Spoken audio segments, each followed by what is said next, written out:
Tiga, dua, satu, buka bukumu, kita bertemu di T Edu. Salam jumpa kawan-kawan sekalian, ketemu lagi dalam podcast T Education. Pada podcast kali ini, saya akan membagikan tips terkait dengan presentasi tugas kuliah teman-teman sekalian. Tapi sebelum itu saya ucapkan terima kasih buat teman-teman sekalian yang telah mensubscribe channel ini. Dan bagi yang saat ini sedang menyaksikan tayangan video ini, tapi belum mensubscribe channel ini, kami mohon agar berkenan meluangkan sedikit waktunya untuk mensubscribe channel ini supaya kita bisa berjumpa dalam tema-tema yang lainnya. Baik teman-teman sekalian, ini tips yang sederhana sebetulnya ya. Kita bicara soal tips bagaimana cara presentasi tugas perkuliahan ya dengan baik teman-teman sekalian. Sepanjang pengalaman belasan tahun saya ngajar, namanya mahasiswa Fakultas Hukum ini kan sangat dekat dengan presentasi ya. Mahasiswa apapun sebetulnya sama. Kalau mau presentasi tugas kelompok ya ini kan gampang-gampang susah teman-teman sekalian. Gampang artinya ini tugas kelompok.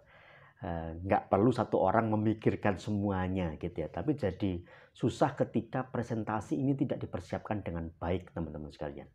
Nah, apa sebetulnya yang dikehendaki oleh dosen ketika mahasiswa diberikan tugas untuk membuat makalah atau paper untuk menyelesaikan permasalahan dan dipresentasikan di depan kelas. Nah, sebetulnya setiap dosen ini punya harapan yang sama, bahwa kenapa para dosen ini memberikan tugas presentasi bagi mahasiswa. Ini kan tugas yang mulai dari semester 1 sampai semester akhir, mahasiswa diberikan tugas yang sama. Tugas kelompok, presentasi. Orang mesti ngiranya dosennya malas ngajar ini, karena dalam beberapa pertemuan dosen hanya datang, menyaksikan mahasiswa presentasi, memberikan penguatan di akhir perkuliahan. Nah, memang seperti itu sebetulnya pembelajaran itu. Jadi mahasiswa ini sudah bukan lagi eranya kita klasikal. Mahasiswa tidak lagi kita kemudian memberikan materi setiap hari, menyampaikan seperti anak SD, SMP, SMA gitu ya, memberikan materi apa yang harus diterima dan didengar sama mahasiswa. Tidak seperti itu. Dengan metode problem based learning, mahasiswa diberikan permasalahan. Ini ada masalah, ini ada kasus, selesaikan. Nah, kasus ini selesaikan dengan cara apa? Dianalisis, nyari dasar hukumnya, nyari bagaimana solusinya, dan ini dikerjakan secara kelompok. Nah, kemudian hasil analisis saudara nanti itu silakan dipresentasikan di depan kelas. Nah, harapan tujuan utama dipresentasikan ini adalah agar yang lainnya ini paham apa yang saudara kerjakan. Nah, seringkali teman-teman sekalian, mahasiswa ini ketika presentasi itu membaca. Tolong bedakan antara presentasi dengan membaca. Ini dua hal yang sama sekali berbeda. Kalau sekedar membaca, anak SD pun kelas 3 itu sudah mahir membaca. Tinggal dia duduk, nunduk, baca. Selesai sudah permasalahannya. Nah, masalahnya kita mahasiswa ini diminta presentasi. Presentasi itu adalah bagaimana cara kita, presenter ini, meyakinkan audiens. Ibarat seperti ini, saudara mau membeli gadget ya, membeli handphone atau membeli laptop misalnya, ke toko handphone.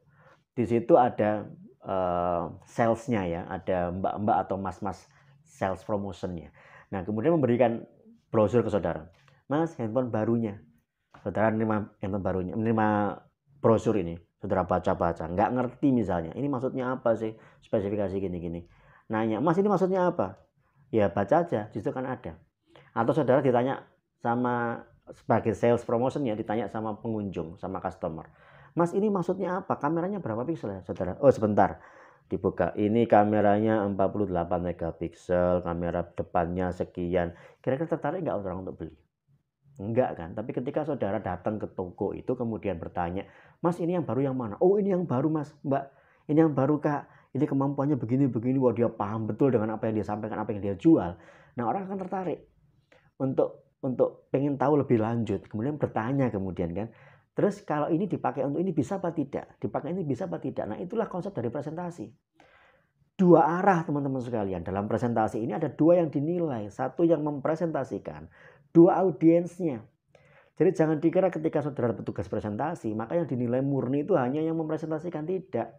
Pengunjungnya pun, audiensnya pun kita nilai teman-teman sekalian. Bagaimana cara saudara menerima informasi itu? Kalau sekedar saudara datang, duduk, dan membaca teman-teman sekalian, maka presentasi itu nggak ada artinya. Sehingga yang ingin saya berikan tips hari ini adalah yang pertama ketika akan presentasi, tentunya saudara bagi tugas kepada seluruh anggota kelompok. Presentasi ini tugas yang paling pas anggotanya ganjil, 5 misalnya. Ini anggota yang pas ini. Kenapa demikian? Karena presentasi pasti ada yang menjadi moderator, pasti akan ada yang asisten sorotnya, atau yang menggerakkan operatornya, dan ada yang mempresentasikan, ada yang mencatat untuk pertanyaan dan lain sebagainya. Ini harus dibagi tugas dengan baik nih teman-teman sekalian. Nah, soal persiapan dan lain sebagainya ini nggak saya bahas ya, kita bahas pada saat hari H presentasinya. Yang pertama yaitu bagi tugas. Oke ya, sebelum hari H tentunya sudah bagi tugas. Oke, nanti kalau kelompok 1 ini mau presentasi, saudara sama moderator ya, saudara yang akan membuka presentasi. Kemudian pertama siapa yang mempresentasikan latar belakangnya misalnya. Nah, tolong diingat teman-teman sekalian, presentasi tidak membaca. Sehingga saudara harus belajar di rumah. Kasih waktu misalnya, oke total nanti maksimal 10 menit teman-teman sekalian. Saya moderator 1 menit ya, selanjutnya saudara latar belakang 2 menit. Berikutnya ganti rumusan masalah, berikutnya temannya 1 menit, berikutnya kemudian metode, berikutnya kemudian pembahasan. Nah ini kalau sekedar dibagi tugas, nanti kamu yang baca latar belakang, kamu yang baca rumusan masalah, kamu yang baca pembahasan, bukan itu yang kita kehendaki. Dosen yang akan menilai cuma sekedar melihat dok, membaca dok. Anak saya yang SD juga bisa kalau secara membaca. Ya, itu perlu dipahami. Selain bagi tugas, yang pertama pelajari dengan baik isi dari presentasinya. Biasanya paper, bentuknya makalah, yang kemudian makalah ini diterjemahkan dalam bentuk PowerPoint. Saudara harus bisa memastikan PowerPoint adalah PowerPoint yang punya power gitu ya. Bukan dari makalah ini yang sekian halaman ini saudara pindah ke PowerPoint. Yang isi per slide-nya ini latar belakang 5 halaman, yang 5 halaman slide ini saudara tuangkan semua dalam PowerPoint-nya. Ada 3 paragraf saudara baca semua, latar belakang Indonesia adalah negara hukum bla bla bla. Bukan ini presentasi teman-teman sekalian ya. Yang pertama persiapkan bagi tugas, yang kedua pelajari dengan baik. Bagi tugasnya latar belakang, maka pelajari latar belakangnya.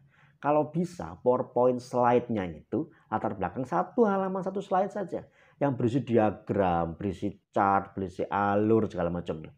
Sehingga ketika saudara mempresentasikan dengan penuh keyakinan ya, bahwa latar belakang kami adalah ini yang muncul di gambar di papan ini cuman diagram, dan saudara menjelaskan, nah dosen otomatis akan terpukau dengan saudara. Anak ini paham betul yang presentasikan. Tapi kalau saudara mempresentasikan latar belakang ini nunduk, baca tok, latar belakang permasalahan, bahwa negara Indonesia negara hukum, baca tok, nggak tertarik kita. Ya, itu yang pertama. Jadi selain saudara bagi tugas, yang kedua kemudian saudara pelajari masing-masing perannya dengan baik. Oke. Ketika semua sudah selesai, adegan yang paling ditunggu adalah soal tanya jawabnya, teman-teman sekalian. Jangan dikira bahwa kalau presentasi itu nggak ada yang bertanya, saudara selamat, kan gitu ya. Biasanya kita kan mengira, wah semoga nggak ada yang tanya, syukur-syukur tanyanya gampang segala macamnya ya. Kalau cuma 1 orang yang nanya dan 1 orang yang menjawab kelompok saudara ini, maka bagaimana cara dosen menilai? Kan seperti itu biasanya teman-teman sekalian. Sehingga saudara berharap nggak ada yang tanya, sehingga kita nggak kesulitan mencari jawabannya. Salah, tidak seperti itu konsep dari presentasi teman-teman sekalian. Saudara menyampaikan barang dagangan, kan tentunya pengen ada feedback dari calon pembeli ini. Saudara punya menjual laptop atau menjual handphone, saudara tawarkan sedemikian rupa bentuknya. Gimana Bu, Pak? Gimana Kak? Berminat? Cuman diliatin doang seperti itu, apakah kemudian kita jadi merasa, wah keren ya aku? Kan enggak, kita merasa gagal kan menjual seperti itu. Kalau ada yang tanya, Mas ini bisa nggak untuk fast charging misalnya? Mas ini bisa nggak untuk apa namanya, untuk typing e-money misalnya? Wah muncul pertanyaan yang seperti itu. Nah kita menjelaskan, oh ya menurut brosur ini bisa begini-begini. Kita memahami betul dengan produk kita. Nah itulah konsep dari presentasi teman-teman sekalian. Jangan takut dengan pertanyaan dan jawab. Nah, bagaimana cara menjawab pertanyaan diskusi yang baik dan benar teman-teman sekalian? Biasanya ketika dibuka sesi tanya jawab itu kan ada, syukur-syukur ada banyak nanya. Wah, semua langsung angkat tangan seperti ini. Wah, itu bagus sekali. Saudara pilih 3 saja penanya pertama ya, sesi pertama.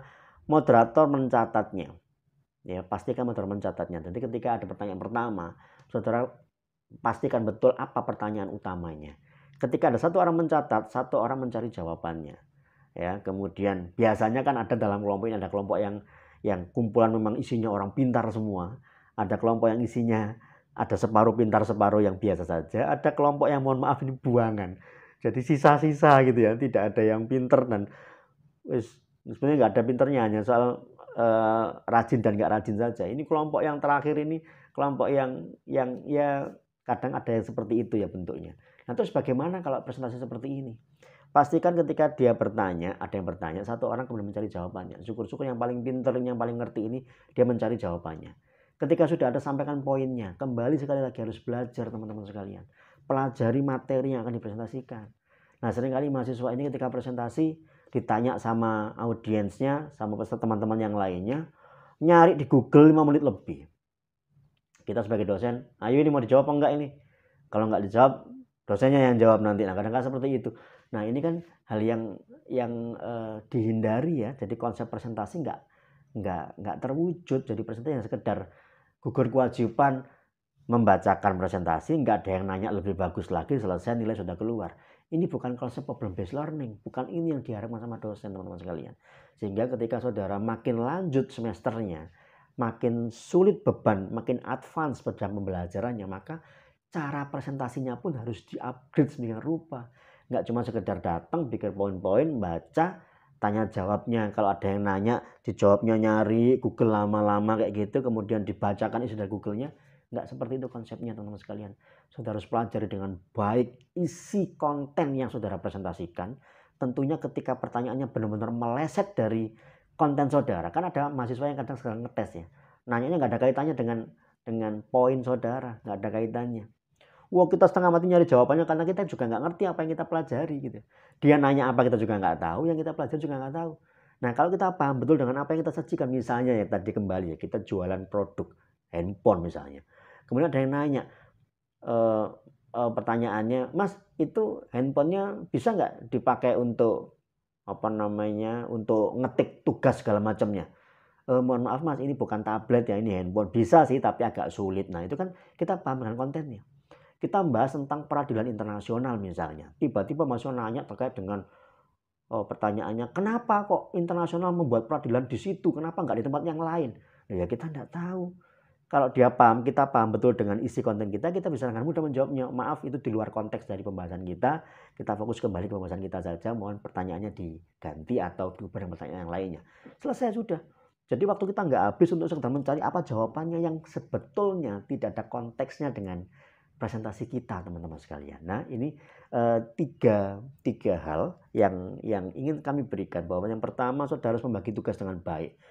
Ada yang fatal betul ketika presentasi pelaksanaannya ada tokoh kunci dalam kelompok yang tidak datang, sehingga presentasi akan bubar kayak gitu. Sehingga ini kalau dia nggak ada, ini kacau kita presentasinya. Dia yang bawa makalahnya, dia yang bawa PowerPoint-nya, dia sendiri yang akan mempresentasikan, kita sekedar penggembira saja. Selesai sudah urusannya. Ya, sehingga koordinator kelompoknya harus pastikan dengan betul pembagian tugasnya gimana. Kalau kita kebagian baca mempresentasikan latar belakang, ya kita pelajari dengan betul bagaimana latar belakangnya. Kalau kita kebagian tugas mempresentasikan pembahasan pertama, ya kita pelajari dengan betul apa isi pembahasan pertamanya. Jangan asal kemudian, alah apa kata besok, yang penting saya bacakan semuanya selesai sudah. Itu bukan konsep presentasi, teman-teman sekalian. Ya, jadi presentasi ini gampang-gampang susah. Menjadi susah karena nggak terbiasa, menjadi gampang karena ini bukan tugas kita mandiri, tapi tugas bersama. Sehingga dengan kelompok ini pun kita belajar untuk bagaimana mengorganisir orang, bagaimana kita belajar untuk mempertahankan argumen dan menerima argumentasinya orang, dan lain sebagainya. Sehingga tugas kelompok ini adalah tugas yang sangat baik sekali untuk perkuliahan, tugas yang sangat diharapkan untuk metode problem based learning seperti ini, tapi seringkali eksekusinya dan pelaksanaannya terkadang masih asal-asalan saja, teman-teman sekalian. Ya, ini singkat tips bagaimana presentasi tugas perkuliahan dengan benar ya, yang diharapkan sama dosen seperti ini. Semoga bermanfaat buat kita semuanya. Semoga tetap sehat selalu. Nanti kita ketemu di TE Edu. Salam sehat, saya Effendi. Sampai jumpa.